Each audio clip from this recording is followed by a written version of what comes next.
Benar-benar deh. Oke, Nana. Assalamualaikum warahmatullahi wabarakatuh. Waalaikumsalam warahmatullahi wabarakatuh. Baiklah, pada kesempatan kali ini kita bertemu lagi, yang mana pada minggu sekarang kita akan mempelajari tentang Pancasila. Pada kesempatan kali ini, Bapak ingin bertanya, apakah dari anak-anak pernah mendengar dari kata Pancasila? Belum, Pak. Udah, Pak. Sama Pak Adi tadi. Boleh? Ada yang tahu apa arti Pancasila? Pancasila 5, Pak. Nah, silanya? Tuhan, Pak. Ada salah Pak aturan maksudnya, Pak. Bagus, bagus, bagus. Berikan tepuk tangan. Baik, karena temannya udah ada yang tahu, jadi kita lanjutkan saja ya tanpa basa-basi. Bapak akan menjelaskan itu Pancasila. Pancasila adalah dasar negara dan ideologi negara.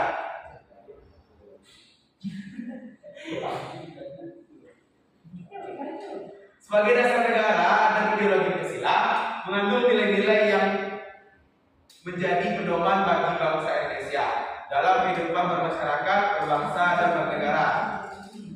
Pada kesempatan ini ada yang tahu apa itu yang maksud dengan kehidupan bermasyarakat? Enggak, Pak. Hidup masyarakat. Boleh? Boleh? Yang lain? Tidak tahu, Pak. Kehidupan bermasyarakat. Hidup dengan masyarakat, Pak. Ya, Pak. Tidak ada yang tahu, baik Bapak akan menjawabnya. Hidup dalam kehidupan masyarakat itu banyak artinya. Yang pertama itu dalam kehidupan sehari-hari kita bisa berkontribusi dan dapat menyalurkan bisa sebagai kayak menyalurkan saran nasihat atau kepada orang lain atau berkumpul-kumpul untuk melakukan atau memecahkan suatu permasalahan yang ada di kehidupan masyarakat. Baiklah, yang pertama itu sila pertama. Ada yang tahu? Pak, tadi ada yang nggak tahu tentang ideologi. Pak, ideologi itu apa, Pak? Apa? Tidak ada yang tahu apa itu ideologi? Tidak, Pak. Baiklah, Bapak akan menjelaskan di sini ya. Ideologi Pancasila adalah suatu pandangan hidup atau sistem nilai dasar yang menjadi ideologi negara dari situ, Pak. Saya tahu, Pak.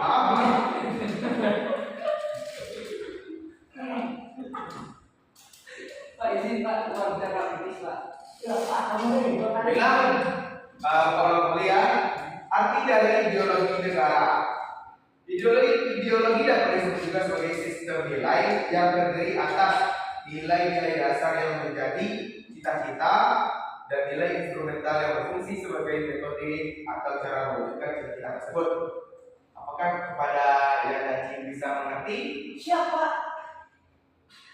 Tapi pada slide sekarang apakah Anda bisa mengartikannya satu persatu?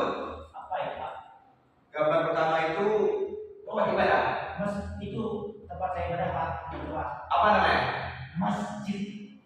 Yang nomor dua, Tanya Pak, itu masjidnya, Pak. mengenal driver, misalkan itu apa?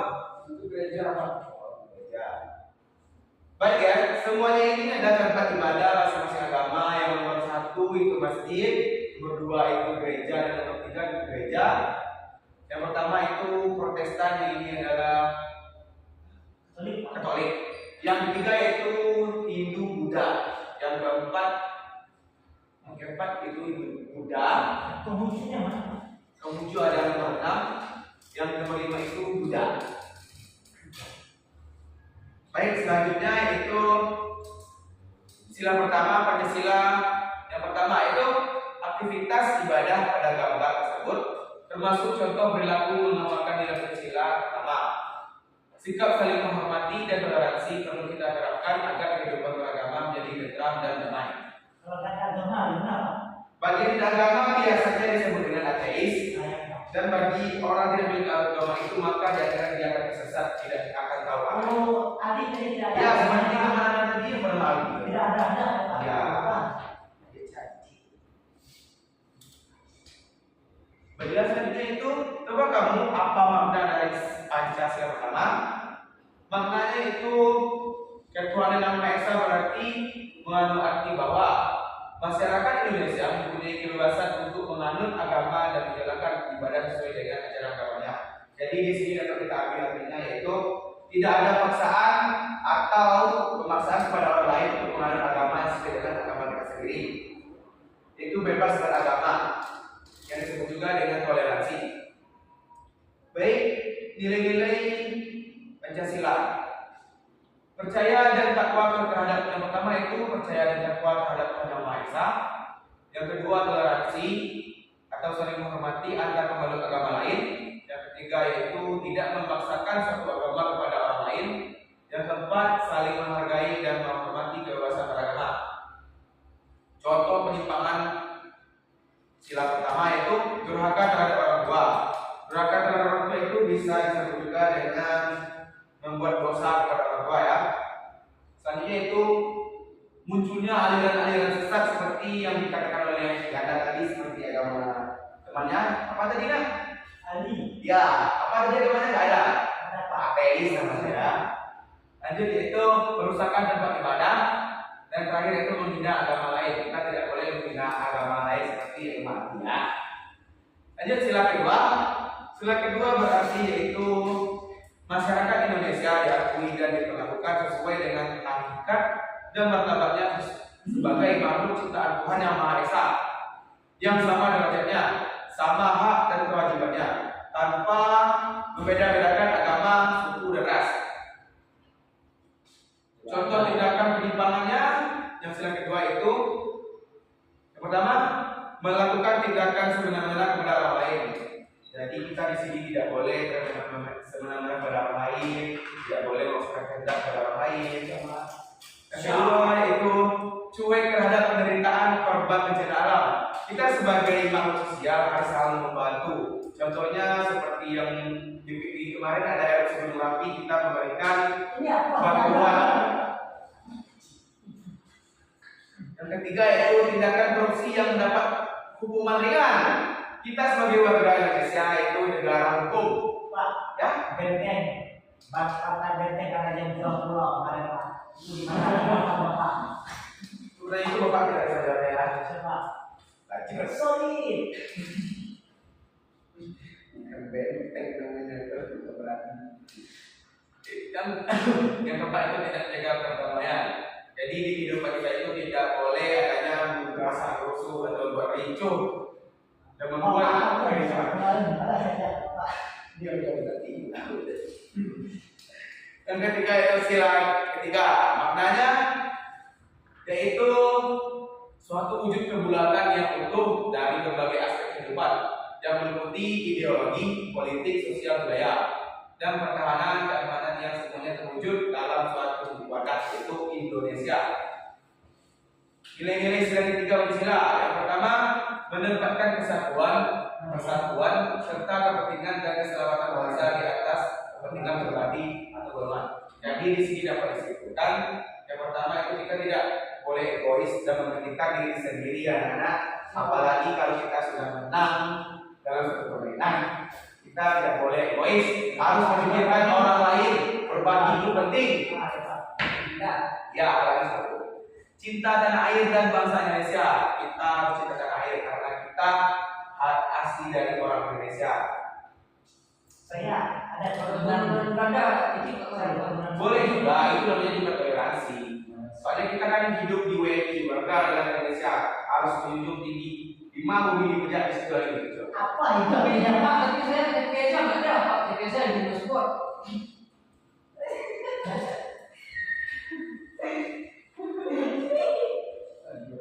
Tahan ya. Negara siapa? Negara yang saya sampai Dari yang ketiga itu bangga sebagai bangsa Indonesia. Apakah murid-murid bapak jangan dengan ini bangga sebagai warga bangsa Indonesia? bangga sekali Pak, bangga. Contoh kebanggaan yang tinggi apa? Bisa Moskwa Pak. Nah, Banyak teman sebagai Menanam benih di semua tempat Pak. demi apa maksudnya? Bisa pohon. sawit Pak. Kaca-kaca. Anda silakan anak apa suatu kebanggaan Anda sebagai warga negara Indonesia? Karena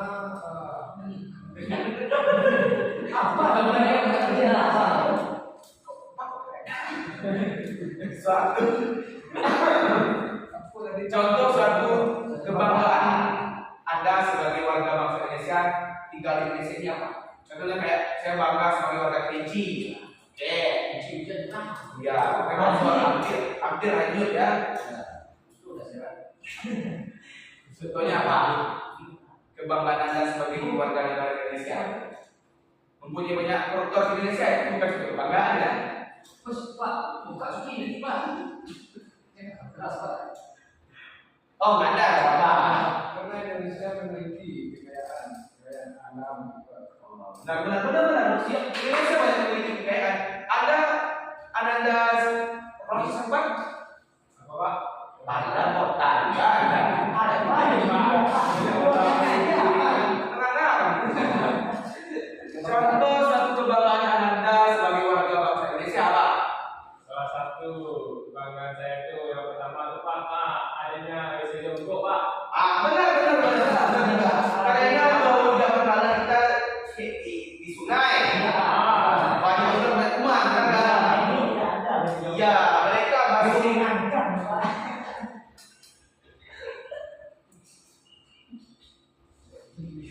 Kita di luar negeri masih pakai tisu Pak. Kita pakai air ini bersih.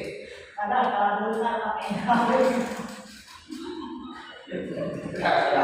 baik, selanjutnya kepada Anda Raffi, selalu berikan suatu contoh kebanggaan Anda sebagai bangsa negara Indonesia. bangga dari kompeting ya Pak.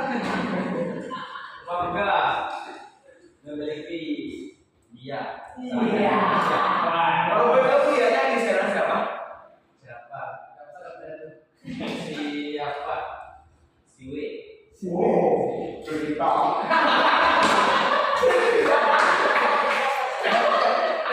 Nanti ikat ya. Baik. Rela berkorban demi kamu, demi bangsa. Baik di sini apakah Anda pernah rela berkorban demi dia tapi impor tidak ada? Saya itu Pak, saya sangat pernah setuju. Saya pernah kan Pak kasih waktu ke dia terus Bapak kasih uang ke dia sini itu. Terus Kak ada feedbacknya apa saya Pak? Mau tahu sisinya apa? Apa Pak? Kurang gede kayak kamu itu. Berarti saldonya harus ditingkatkan lagi. Saldonya ya. Ya. Kamu? Ya, teman. Apakah kamu pernah rela berkorban demi dia tapi feedback tidak ada? Waktu saya tidak Berarti pacar dia sering menentukan. Ada? tidak Pak, saya nanti pacaran itu. Kemarin kemana? Kemarin hilang Pak. Oh, hilang. Ada? Apakah ada? Anda rela berkorban demi dia, contohnya waktu itu Anda pergi sama teman Anda ke Solo menjemput dia, terus sekarang udah tidak ada lagi. Apakah itu kemudian juga rela berkorban? Ya hantu. Baik. Last ya. Contoh tindakan penyimpangan sila ketiga itu terjadinya perselisihan sehingga terpecah belah. Jadi kita tidak boleh kayak berbeda pendapat, kita harus saling menerima ya. Asal-asal pecah tidak boleh juga Pak. Ya, itu kan. Asal-asal tembak. Tidak boleh Pak. Tembak lagi.